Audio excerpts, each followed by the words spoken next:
Shalom, sahabat Delima yang dikasihi oleh Tuhan Yesus Kristus. Kita akan mendengar firman Tuhan yang menjadi khotbah Minggu akhir tahun gerejawi, Minggu tanggal 26 November 2023, yang sekaligus menjadi Minggu peringatan akan jemaat yang meninggal dunia sepanjang tahun gerejawi tahun 2023. Kita akan belajar dari firman Tuhan yang tertulis dalam kitab Wahyu, pasalnya yang ke-21, ayat yang pertama sampai dengan ayat yang keempat. Saya akan baca untuk kita. Langit yang baru dan bumi yang baru. Lalu aku melihat langit yang baru dan bumi yang baru. Sebab langit yang pertama dan bumi yang pertama telah berlalu, dan laut pun tidak ada lagi. Dan aku melihat kota yang kudus, Yerusalem yang baru, turun dari sorga dari Allah, yang berhias bagaikan pengantin perempuan yang berdandan untuk suaminya. Lalu aku mendengar suara yang nyaring dari tahta itu berkata, "Lihatlah, kemah Allah ada di tengah-tengah manusia, dan Dia akan diam bersama-sama dengan mereka. Mereka akan menjadi umat-Nya, dan Ia akan menjadi Allah mereka. Dan Ia akan menghapus segala air mata dari mata mereka, dan maut tidak akan ada lagi. Tidak akan ada lagi perkabungan, atau ratap tangis, atau duka cita, sebab segala sesuatu yang lama itu telah berlalu." Demikian firman Tuhan. Bapak, Ibu, saudara-saudari yang dikasihi oleh Tuhan Yesus, Rasul Yohanes diberi kesempatan oleh Tuhan untuk melihat kuasa Allah. Dalam pembacaan firman Tuhan di minggu akhir tahun gereja ini, dalam Wahyu pasal 21, kita menerima informasi bahwa Allah memperkenankan Yohanes untuk melihat langit dan bumi yang baru yang dirancangkan oleh Tuhan untuk kehidupan umat-umatnya. Saudara, ada yang penting dari informasi ini. Ketika Allah memperkenankan Yohanes melihat kuasa Allah dan rencana Allah, maka kita bisa menemukan beberapa hal yang menjadi perenungan bagi kita, yang sangat berharga saat ini. Yang pertama, karunia untuk melihat langit dan bumi yang baru itu diberikan oleh Allah kepada Yohanes.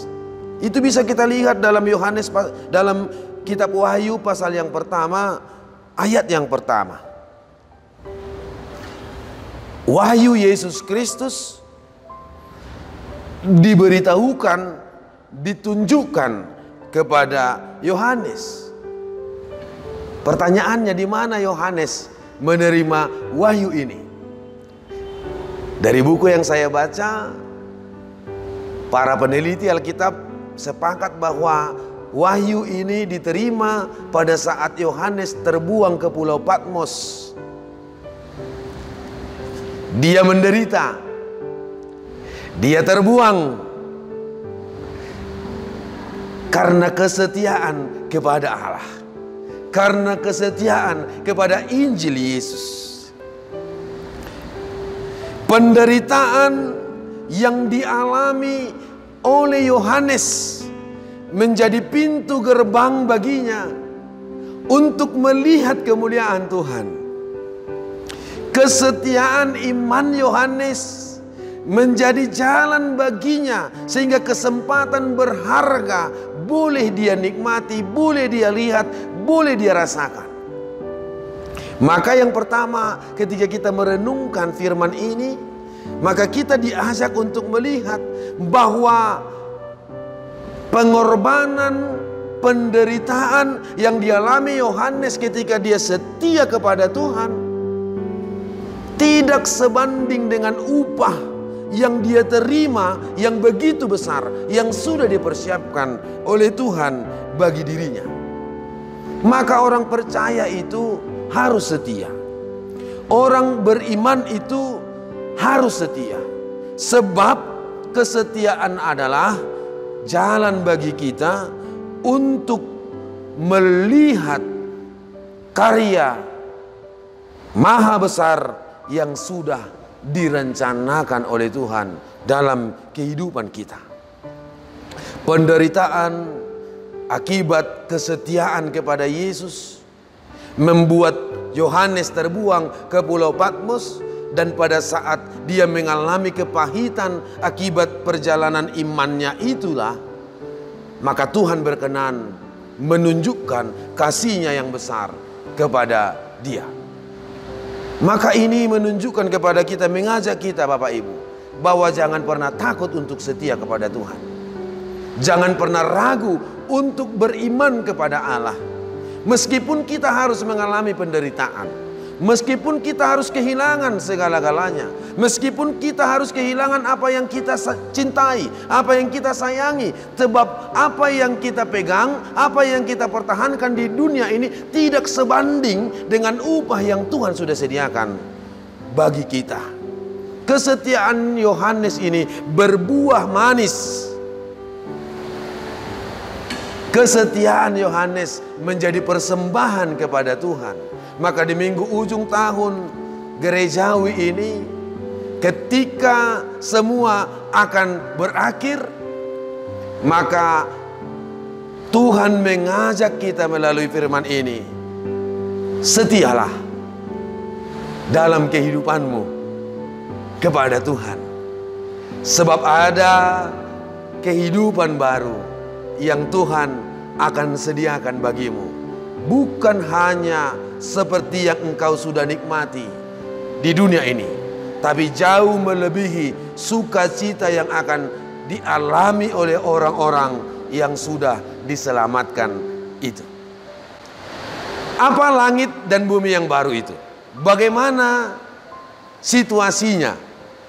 Itu bisa kita lihat dengan pembacaan firman Tuhan di dalam ayat 1 dan ayat 2. Setidaknya ada dua hal. Dikatakan tadi langit yang baru. Allah menciptakan langit yang baru. Ini menarik, karena dalam Kejadian pasal yang pertama, ayat pertama dikatakan pada mulanya Allah menciptakan langit dan bumi. Dalam pembacaan kitab Wahyu ini Allah menciptakan langit yang baru. Maka disinilah kita dapat melihat bahwa hanya Allah sajalah pemilik dari kehidupan itu. Bahwa Allah sajalah yang berdaulat atas kehidupan itu. Bahwa Allah adalah Alfa dan Omega, yang awal dan yang akhir. Maka yang kedua, ketika Allah menciptakan langit dan bumi yang baru, maka ini mengundang diriku dan dirimu yang mendengar firman Tuhan saat ini. Sebab ketika kita beriman, kita mengimani bahwa segala sesuatu berada dalam rancangan tangan Tuhan. Dari awal kehidupan sampai kita mengakhiri kehidupan ini, semua ada dalam rancangan Tuhan. Maka hiduplah sebagai orang-orang yang diselamatkan.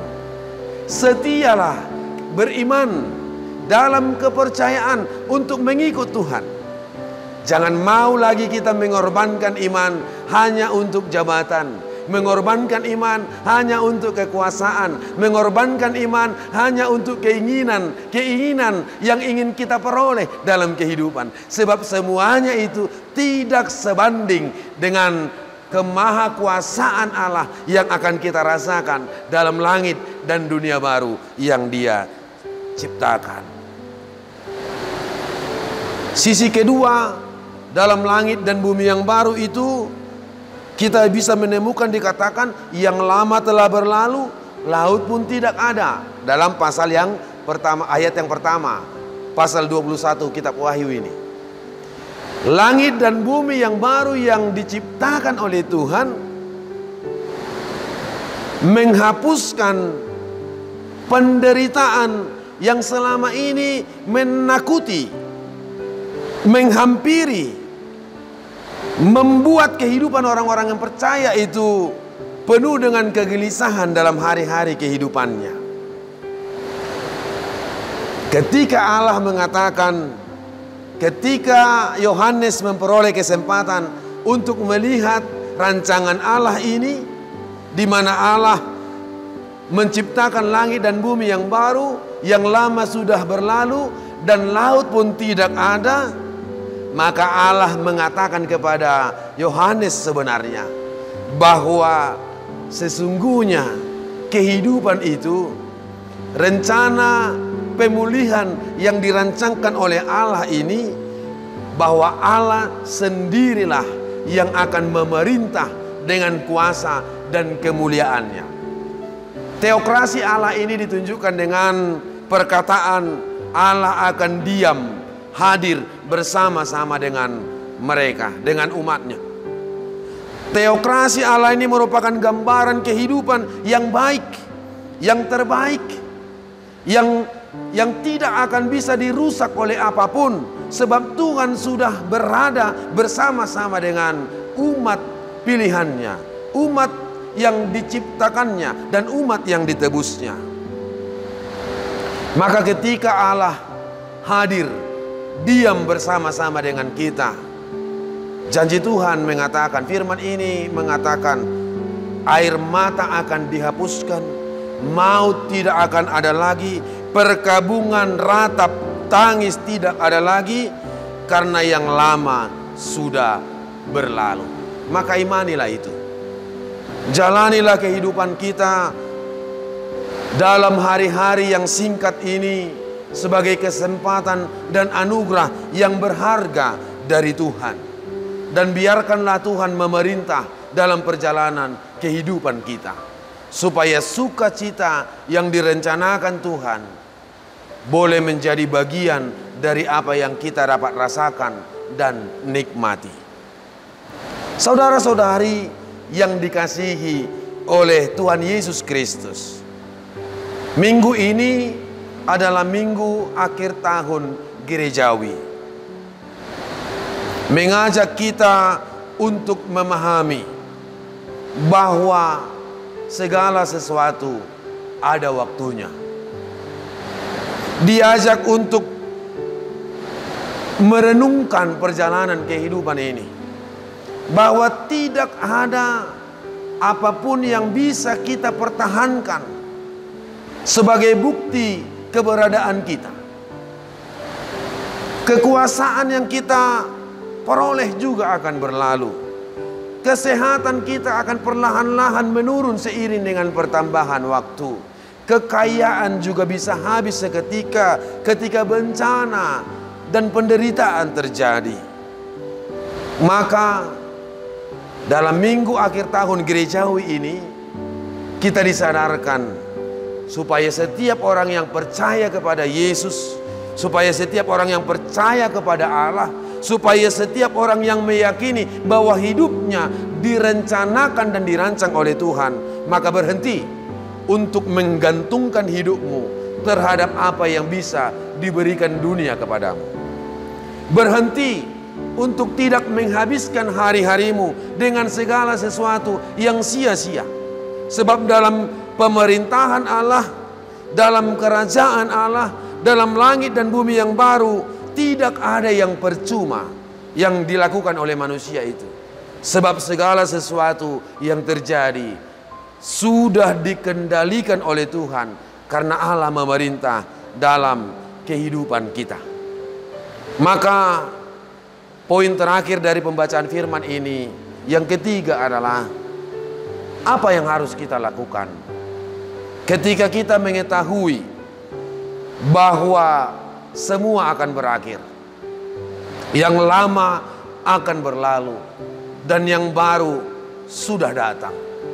Dengan peringatan akhir tahun gerejawi ini, topik minggu kita mengajak untuk bagaimana seluruh umat Tuhan dalam minggu akhir tahun gerejawi ini menyongsong langit dan bumi yang baru itu. Maka yang pertama, persiapkan dirimu, persiapkan hatimu, persiapkan hidupmu menyongsong langit dan bumi yang baru itu. Yang kedua, pakailah kesempatan ketika engkau masih diberi kesempatan untuk hidup. Ketika Tuhan masih memberi kepada kita umur yang panjang, ketika Tuhan masih mengizinkan kita menikmati pekerjaan kita, menikmati kehidupan kita. Tapi ingat, nikmatilah umur yang panjang itu, pakailah kekuasaan itu, jalanilah hidupmu yang penuh dengan berkat itu dengan cara hidup surgawi. Kita tidak perlu bertanya kapan langit dan bumi baru ini akan terjadi, sebab iman kita bukan digantungkan kepada situasi. Iman kita tidak digantungkan kepada seremonial belaka. Iman kita tidak digantungkan kepada tanggal berapa, bulan berapa, tahun berapa, dan apa. Iman kita tidak digantungkan oleh situasi. Jadi ketika ujung tahun perhurian semua takut, merenung.